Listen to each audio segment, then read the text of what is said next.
comenzar ya con el tema. Y entonces, hoy vamos a empezar el último capítulo, el capítulo 4. Este capítulo es realmente corto. Lleva dos temas grandes que son estadísticas de orden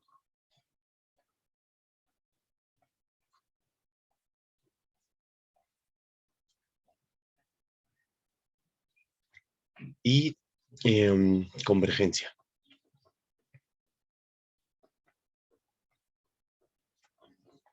Estos temas son temas cortos, realmente estadísticas de orden y convergencia lo vamos a ver más o menos rápido. No creo que nos lleve más de 2 semanas ver todos estos temas eh, y dejarles ahí una guía después del examen que ya están casi todos ya votaron prácticamente todos los que han aplicado exámenes. Entonces ya queda más o menos claro. Tenemos 17 a favor del viernes y 1 a favor del jueves, así que se va a quedar el viernes. En el último examen lo presentaron 20 personas, así que ya nada más faltan 2 por votar, pero no harán ninguna diferencia en la votación. Entonces, bueno, se los digo de una vez, el examen 3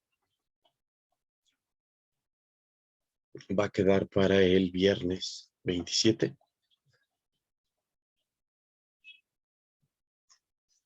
Y de paso, de una vez, quisiera agendar además otra fecha, viernes 27, examen 3, y el lunes 30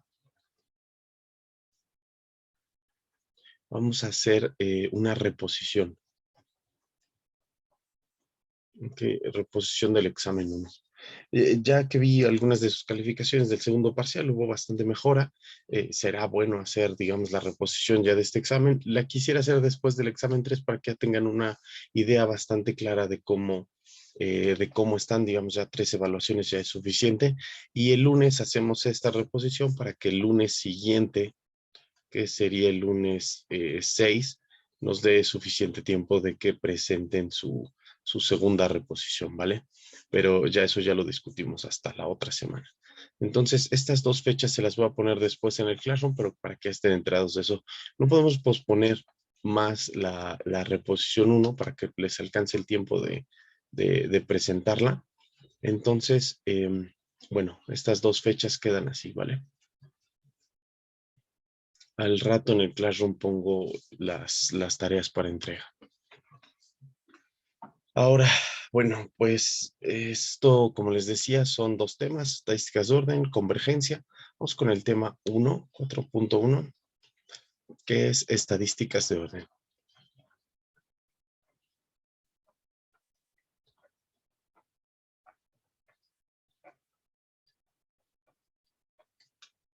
Las estadísticas de orden son una cosa un poquito rara porque, digamos, a estas alturas ya en sus estudios de probabilidad, entienden la diferencia entre una variable aleatoria y una realización, ¿ok?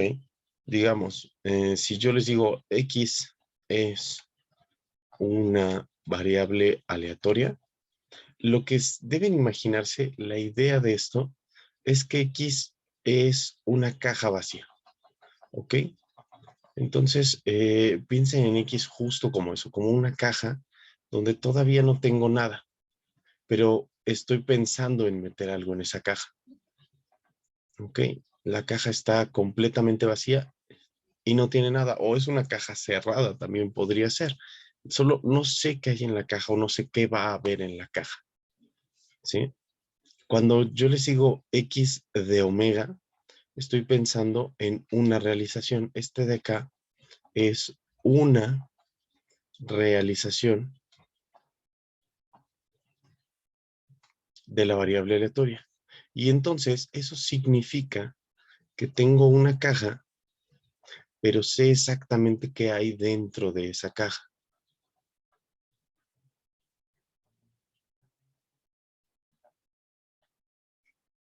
¿De acuerdo? Y en la caja pues hay algún número, no lo sé, un 8, por ejemplo. Ajá.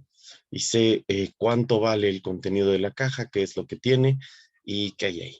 Entonces, esta puede estar vacía o puede estar cerrada, pero no sabemos realmente qué es lo que va a tener esa caja. Por ejemplo, por ejemplo, si ustedes piensan en X, digamos, como, imagínense que yo les dijera esto, o sea, esto no va a pasar, pero imaginen que les dijera que el examen 3, que es el próximo viernes 27, este examen va a venir completamente de los ejercicios de la guía. Ajá, piensen que les dijera yo algo así. Entonces, si les dijera eso, ustedes podrían decir, ah, bueno, imagínate que X es el número del ejercicio de la guía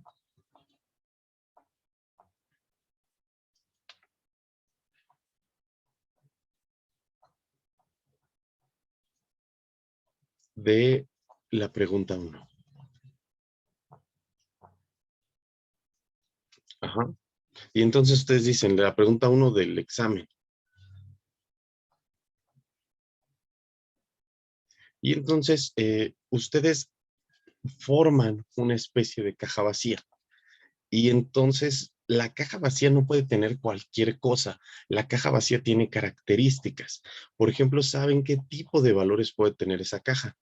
Esa caja puede tener los valores 1, 2, 3, 4, así hasta el número total de ejercicios de la guía. Creo que en este caso son 21 o 22, no recuerdo, pero al menos saben eso, ¿no? Puede venir alguno de estos de acá. Y viendo los ejercicios, ustedes pueden decir, ah, bueno, yo creo que es más probable que sea el ejercicio 3, el ejercicio 4, ya un poco de hipótesis para eso. Esas características de qué puede tener la caja en sí son la función de distribución o la función de densidad de la variable aleatoria. Esas funciones de densidad nos dan las características de qué es lo que puede llevar una variable aleatoria. Cuando se realiza el día del examen, entonces ustedes lo que tienen es x de omega igual a, no lo sé, por poner un ejemplo, 9. Y entonces el ejercicio 9 de la guía fue la primera pregunta.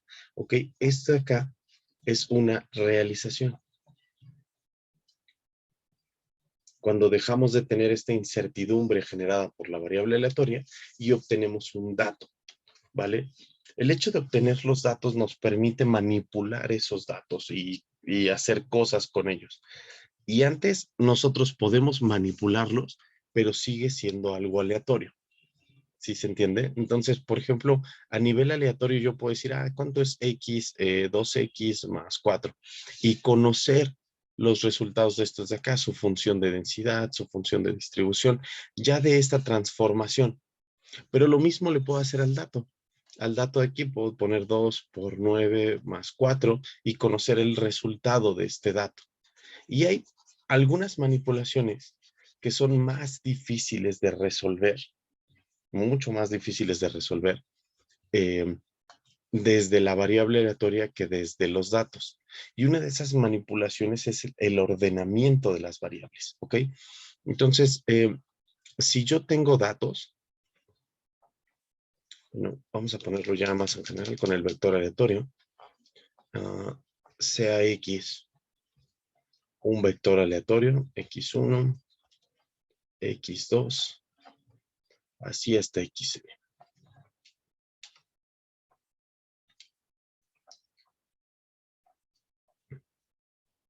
¿Ok? Imaginen que ya está mi vector aleatorio, lo conozco, tengo su función de densidad y bla, bla, bla.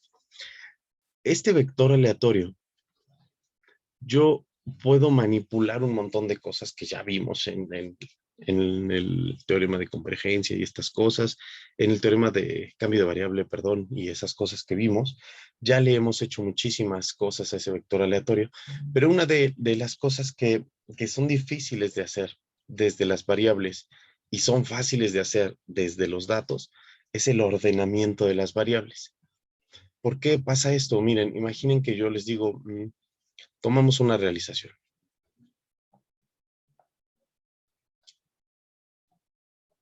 ¿Ok? Ocurre el experimento y entonces yo lo que tengo es x1 de omega, x2 de omega y así sucesivamente hasta xn de omega. Estos de acá son números, ¿ok? Son números reales, estos todos están en R.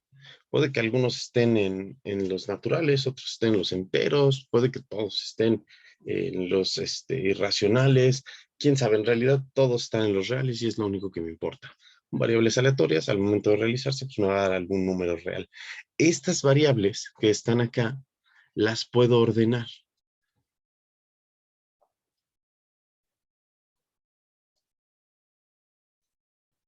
Porque ya son números reales, ¿no? O sea, ya sé cuánto valen. Este de aquí vale 8, este vale 3.5, este de acá vale 10. Entonces yo sé que este es el menor, este es el que le sigue y este es el mayor.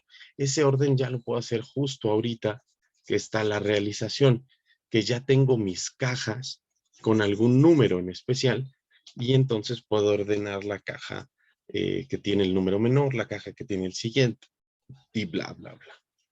Esta realización, al momento de ordenarla,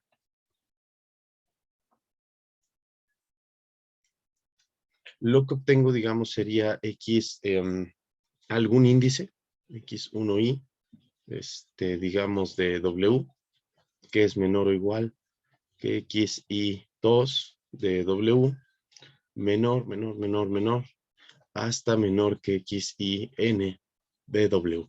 No se asusten por este doble subíndice, lo único es que, pues, quién sabe cuál sea el índice del orden, ¿no? Aquí, por ejemplo, les había dicho 8, 3.5 y 10. Entonces, el orden termina siendo que este es de aquí es X2 de omega, menor o igual que X1 de omega, menor que, quién sabe cómo estén los demás, pero aquí XN de omega, ¿no? Para ordenar estos tres. Entonces, el primer índice no corresponde a X1, pero le llamo le llamo I1 a este índice, ya que está ordenado el primero, ya que está ordenado el segundo, ya que está ordenado el tercero.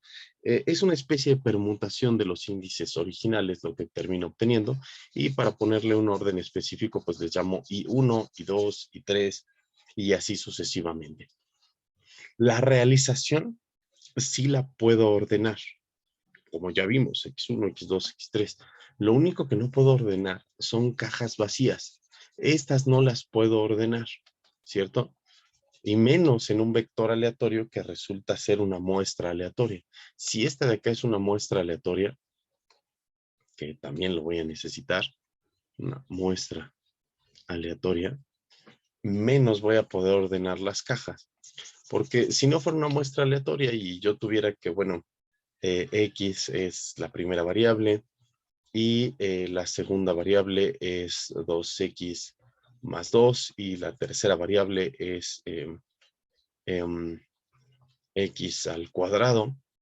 Aquí sí podría generar cierto orden si considero las relaciones. Hago la gráfica y podría tener cierto orden. Si x es positiva, por ejemplo, sé que este de acá siempre va a ser menor que este. Si x es mayor que 1, sé que x cuadrada va a ser mayor que x. Cosas así que podría yo ir ordenando. Pero en el caso de una muestra aleatoria, todas tienen la misma distribución. Entonces, realmente las cajas estas con la incógnita son la misma, porque estos datos de qué puede tener, como el soporte, como la densidad, como la distribución, son exactamente iguales para todas las cajas vacías. Cuando ocurra la realización, una vez que ocurra, pues todas las cajas van a ser diferentes porque van a tener diferentes datos, o al menos eso se espera, ¿no? Diferentes datos ocurran y esos diferentes datos, pues ya los voy a poder ordenar. Ahora, nuestra duda es, ¿podríamos realizar este orden antes de que pase la realización? Así como lo que estuvimos trabajando con los vectores aleatorios, que yo podría saber cómo es la caja de la suma de dos variables aleatorias sin la realización. Y eso, ¿qué me generó?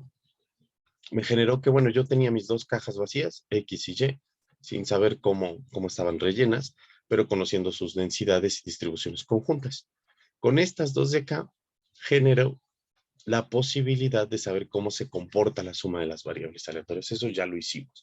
Entonces, esta relación que existe entre estas dos, pasamos de dos cajas vacías con sus respectivas características, la de X y la de y lo que obtuvimos fue una nueva caja vacía, ¿ok? una completamente diferente, con un soporte distinto, con una función de densidad distinta. El asunto es que generamos una nueva caja, una nueva variable aleatoria a la cual meterle los posibles datos de esta suma. Y eso es justamente lo que vamos a hacer aquí si tenemos un vector aleatorio que resulta que es una muestra aleatoria y lo que quiero es ordenarlas antes de la realización. ¿De acuerdo? Entonces, para hacer esto, para ordenar antes de la realización, necesito definir nuevas cajas que van a ser básicamente nuevas variables aleatorias. Por ejemplo, la primera caja la voy a llamar x1 entre paréntesis. Tengan cuidado con esta notación. ¿Ok? La primera caja la voy a definir así y va a ser una función de las otras variables. Va a ser el mínimo de todas las variables aleatorias de la muestra. x1, x2, así hasta xn. Y allí está mi función. Tómate el mínimo de estas variables y esa va a ser una caja vacía. Y obviamente todas estas de acá también son cajas vacías. Pero la nueva variable es una de estas, pero no es ninguna en realidad en distribución. Va a ser una nueva caja y la voy a llenar con el valor de alguna de estas. Pero la distribución de esta variable no es la distribución de ninguna de estas de acá. ¿Ok?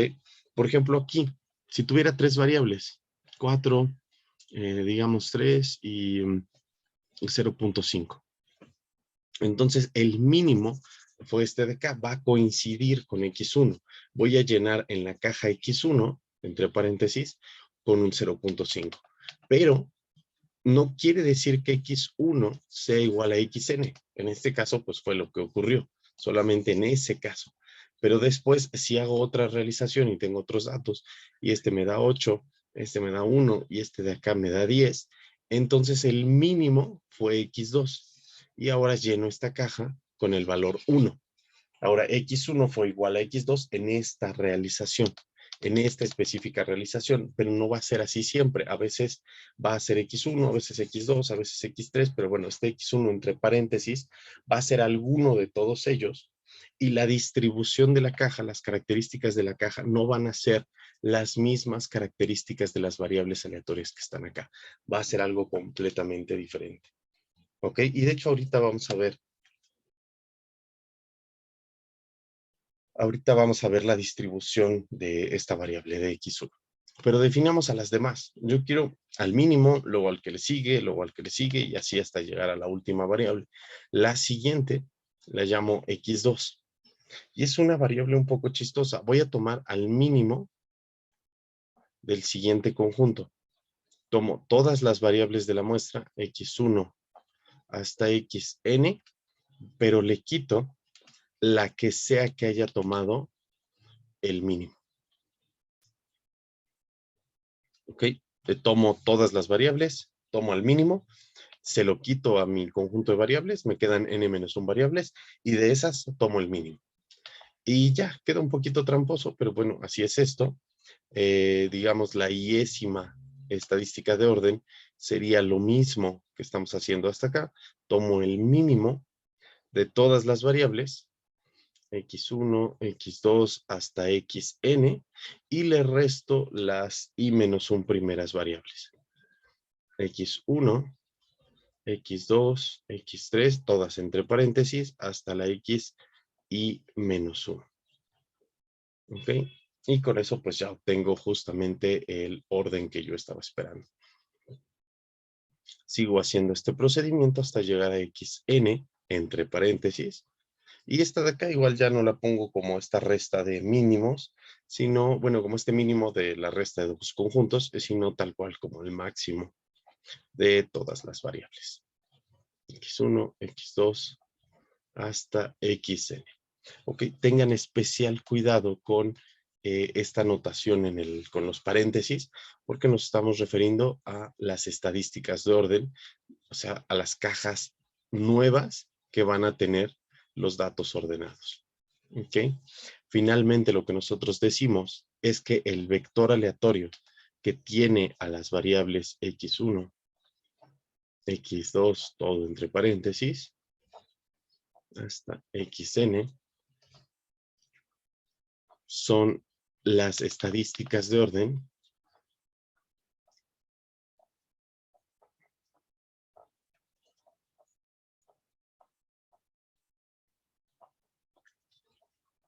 de la muestra aleatoria. ¿Ok? Entonces, esos son las estadísticas de orden de una muestra aleatoria. A eso nos referimos con eso.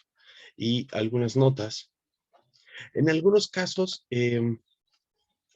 se llega a decir que son las estadísticas de orden de la muestra aleatoria o las estadísticas de orden de la distribución, ¿ok? O sea, a veces sí se puede decir, estas son las estadísticas de orden de la función de distribución dada tal, porque recuerden que todas las variables de la muestra tienen la misma distribución.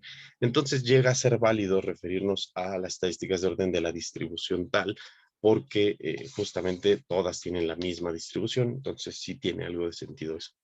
Algunas notas importantes. Estas variables están ordenadas.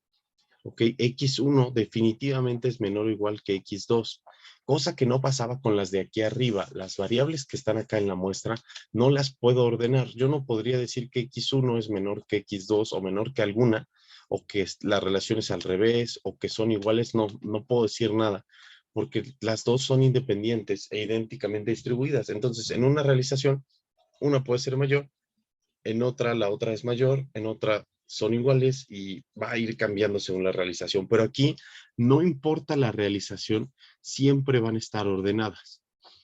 X3 y así sucesivamente hasta llegar a Xn.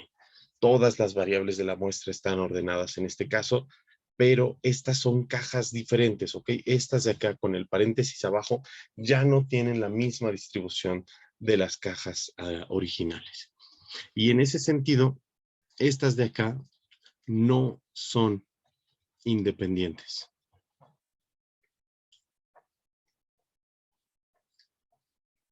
¿De acuerdo? Por ejemplo, imaginen que yo les digo, voy a tirar 4 veces un dado. Ajá. Entonces, los tiro 4 veces el dado y anoto los resultados, pero no les digo a ustedes qué salió.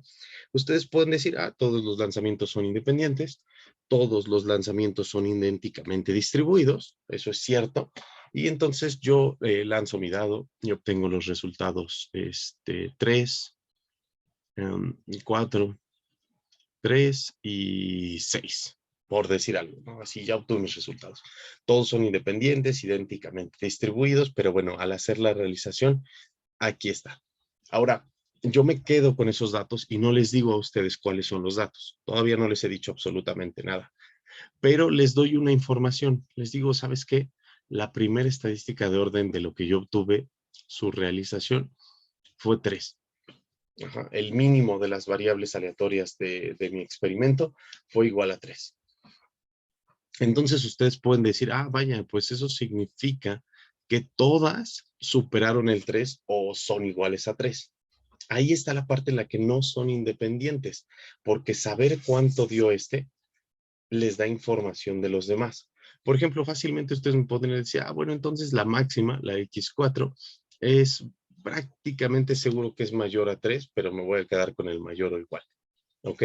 La X4, la máxima de todos los lanzamientos, fue mayor que 3 y ya no obtuviste ningún valor menor a ese. En cambio, si yo les dijera, en mi primer lanzamiento, el primer dado cuando lo lancé me dio 3. ¿Ustedes me podrían decir algo de las demás? ¿Ustedes me podrían decir algo que tenga que ver con qué valores puede tomar el segundo lanzamiento, el tercero o el cuarto? En realidad la información es la misma. Ustedes pueden decir, pues el segundo puede tomar cualquier valor entre 1 y 6 con probabilidades uniformes, el tercero y el cuarto exactamente lo mismo, no hay diferencia. Si yo sé cuánto vale la primera variable, todas las demás tienen la misma distribución, los mismos posibles valores, porque justo son independientes, son una muestra aleatoria. Pero en cambio, si yo les digo el mínimo de las variables fue igual a 3, entonces ya tienen un cambio de información en las siguientes. Ninguna fue menor a 3.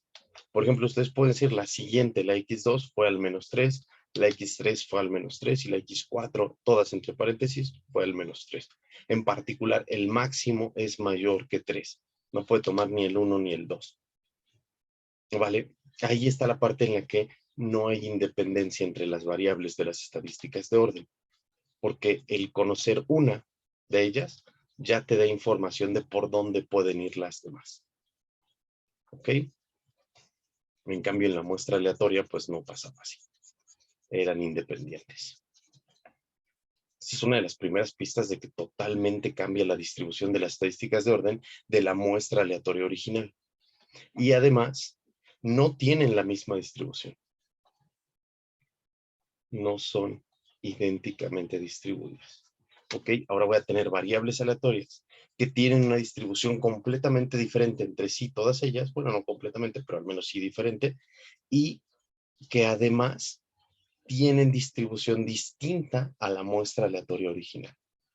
Hay algunas que de estas distribuciones que ustedes ya vieron, que ustedes ya calcularon. Por ejemplo, la distribución de X1 y la distribución de XN. La distribución del mínimo y del máximo son distribuciones que ya ustedes hicieron porque se las dejé ahí en algunos ejercicios de la guía número 3 para el examen de transformaciones. Y pueden aplicar la idea de transformaciones o pueden hacerlo con el siguiente cálculo que vamos a ver acá. Entonces, cálculo de f de x1 entre paréntesis y f de xn entre paréntesis. Y lo que voy a hacer es calcular la función de distribución del mínimo y del máximo acá, para que vean cómo se realiza esta. Lo voy a hacer diferente, no voy a utilizar el teorema de cambio de variable, y es válido si ustedes hacen esto para el examen 3, para calcular mínimos y máximos, por si quieren ahorrarse algunos pasos en algunos ejercicios de la guía y para calcular mínimos y máximos. Entonces, noten el truco que voy a hacer aquí. X1, f de X1, perdón, elevado en X minúscula, esto es lo mismo que la probabilidad de que la variable X1 se encuentre por debajo del umbral X. ¿Ok? Y bueno, por definición, pues esto es la probabilidad de que el mínimo de todas las variables, X1, X2, así hasta XN, el mínimo de todas ellas se encuentre por debajo de X minúscula. ¿Cierto? Pues esa es la definición de la primera estadística de orden, el mínimo de las variables, y quiero la probabilidad de que se encuentre por debajo de cierto umbral. Para calcular esta, digamos, piensen, ¿qué pasaría si yo les digo el mínimo de todas es menor que tanto? Pues no les dice nada. Si en realidad no nos dice nada de todas las variables. Si yo les digo, bueno, lancé un dado 3 veces, son 6 o 4 veces, como había hecho hace rato, 3, 2, 4 y 6 fueron los resultados, y yo les digo, mira, resulta que el mínimo fue menor o igual que 2. Entonces, hay muy poca información de estos de acá, muy poca, porque incluso si yo les digo el mínimo de todos los resultados fue menor que 4, pues tampoco la información de acá está muy, digamos, no tengo mucha información de los otros lanzamientos, no lo sé, pero en realidad podría yo tener un poco de información de los otros lanzamientos si no les digo dónde está acotado por arriba, sino por abajo. Si yo les digo el mínimo de todos los lanzamientos de los 4 que tengo acá fue estrictamente mayor a 1. Entonces ustedes pueden saber, el primer lanzamiento fue mayor a 1, el segundo fue mayor a 1, el cuarto fue mayor a 1 y el último fue mayor a 1. Todos fueron mayores a 1, ¿cierto? Porque le estoy diciendo el mínimo fue mayor a 1, entonces todos fueron mayores a 1. No fue mayor a 2, eso sí, pero al menos sé que es mayor a 1 y ya lo puedo quitar de la distribución de las 4 variables. Entonces vamos a hacer exactamente eso aquí abajo.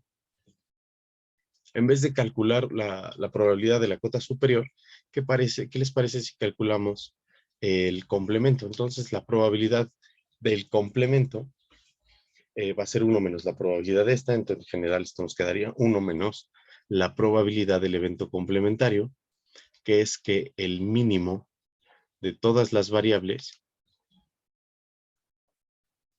esté por encima de X. ¿Okay? Le saco el complemento a este evento, que es este de aquí, y tomo 1 menos esa probabilidad. ¿De acuerdo? Ya está. Ahora, la información que yo les había dicho hace rato, pues la utilizo aquí. El hecho de que el mínimo sea menor que cierto valor específico, que es X, que sea mayor que este valor, implica que todas lo son. Eso significa que X1 es mayor que X, significa que X2 es mayor que X, y así para todas las variables hasta llegar a Xn, que es mayor que X. Si el mínimo es mayor que cierto valor, todas lo son, ¿sí? Y aquí tengo una distribución conjunta, y esto es ida y vuelta. Si todas son mayor que esta, entonces el mínimo es mayor.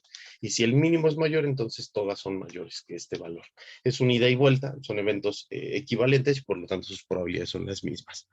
Pero aquí lo bueno es que ya tengo una probabilidad conjunta de un montón de variables aleatorias independientes e idénticamente distribuidas.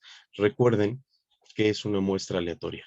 Entonces, esto sería la probabilidad de que X1 sea mayor que X, multiplicado por la probabilidad de que X2 sea mayor que X, y multiplicado por todas las probabilidades hasta llegar a la de que Xn sea mayor que X. No solo son independientes, son idénticamente distribuidas.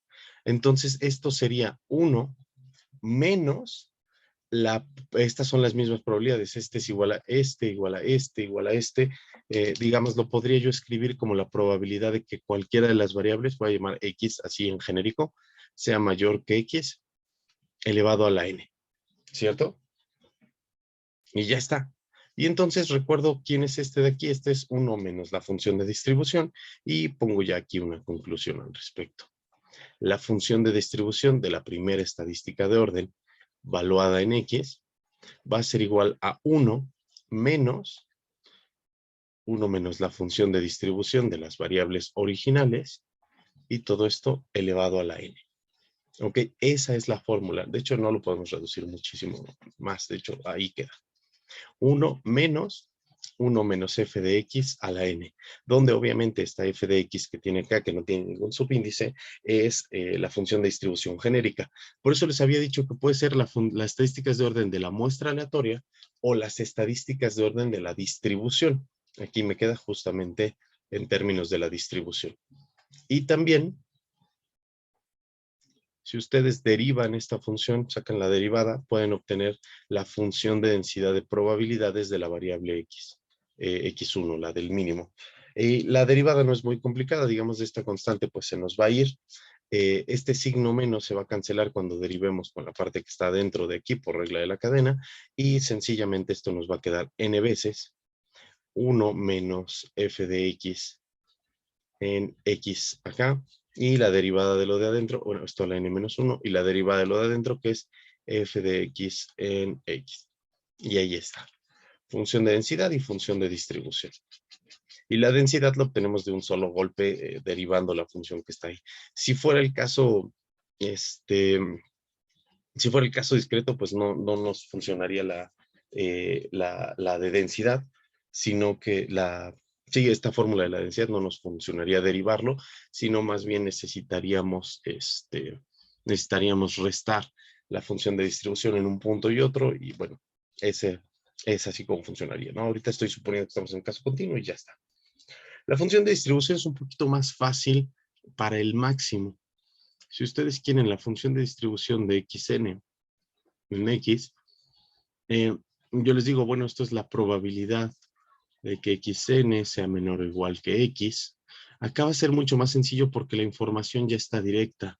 Acá voy a tener que esto es la probabilidad de que el máximo de todas las variables desde x1 hasta xn está por debajo de x. Si yo les digo en mis 4 lanzamientos del dado, el máximo fue menor a 3, entonces ustedes ya saben que todos los lanzamientos fueron menores que 3. Cosa que no pasa aquí con el mínimo, por eso cambié la cota para mayor. Lo que necesito saber del mínimo es una cota inferior, y así acoto a todos los demás. Pero del máximo necesito una cota superior para acotar a los demás. Entonces, si les digo el máximo de los 4 lanzamientos fue menor o igual a 3, todos los demás lanzamientos no pueden superar el 3. Entonces, esto sería lo mismo que la probabilidad de que la primera variable se encuentre por debajo de x, la segunda variable se encuentre por debajo de x, y así sucesivamente hasta llegar a la última variable, xn, que se encuentra por debajo de x. Y hago el mismo truco, multiplico las variables, obtengo lo que necesito. Esto sería la probabilidad de que la primera variable esté por debajo de x, multiplicado por todas las demás, las probabilidades hasta llegar a xn menor o igual que esta x minúscula. Otra vez, todas son iguales, y esto sería lo mismo que la probabilidad de que x cualquiera sea menor que x elevado a la n. Y esto directamente es la función de distribución, ¿no? Ya no necesito moverle mucho más. Entonces, la función de distribución del máximo de las variables sencillamente es la función de distribución original de la variable x elevada a la n. Directamente, sin más que hacerle. Y además, así como lo pusimos acá abajo, y entonces la función de densidad del máximo, ya no la distribución, la densidad, pues sencillamente va a ser n veces la función de distribución de la variable elevada a la n-1 y multiplicada por la función de densidad de la variable x, ¿okay? de las originales. Y ahí están mis dos fórmulas para el caso de del máximo. Aquí está la fórmula que me permite obtener la función de distribución del máximo y justo debajo de ella tengo la fórmula que me permite obtener la función de densidad del máximo. En la siguiente clase vamos a ver la función de densidad, la función de densidad a partir de la función de distribución, así como lo hicimos ahorita, pero con otro tipo de análisis. Lo voy a dejar ya nada más escrito para que la siguiente clase lo probemos directamente. Vamos a probar que para cualquier estadística de orden podemos calcular su función de densidad de probabilidades, y esa función de densidad de probabilidades es esta. Las combinaciones de n en i multiplicado por i por la f original en x, la f minúscula, todo eso multiplicando por la función de distribución elevado a la i-1, y todo eso multiplicado por la supervivencia, 1 menos f de x en x, elevado a la n-i. Si analizan un poquito este lema que acabo de escribir, parece una especie de función de densidad de una variable aleatoria binomial. Tiene como un coeficiente binomial.